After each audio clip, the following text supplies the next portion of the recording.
On the music scene, Velvet Revolver canceled a tour.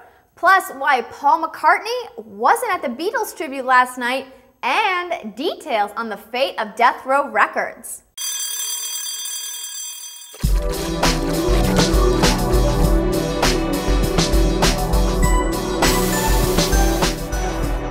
Hi everyone, I'm Andrea Rene for GetTheDaily.com and you're watching the music news. Rock group Velvet Revolver have cancelled their upcoming Australian tour because their frontman, Scott Weiland, is entering a rehab facility. Weiland voluntarily entered a rehab facility last week after a Los Angeles performance. Now, he has had multiple drug arrests in the past and has already successfully, or maybe not so successfully, completed a drug rehab program back in 2003. Fans are hoping his rehab issues won't interfere with a promised Stone Temple Pilots reunion planned for later this year. Meanwhile, Velvet Revolver will be back on tour in March.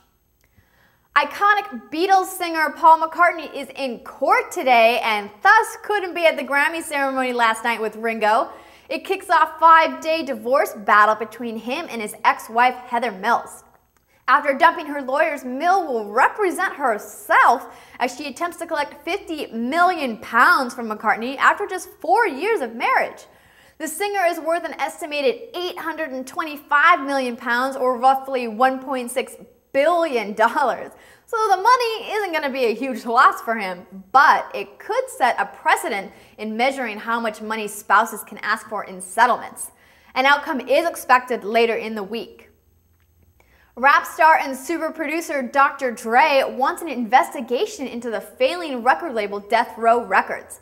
He said he needs to determine how much the label owes him for unpaid royalties from his past albums.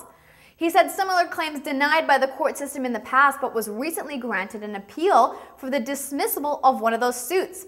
The dispute over royalties focuses on his 1992 album The Chronic, which was granted distribution to other companies without his permission.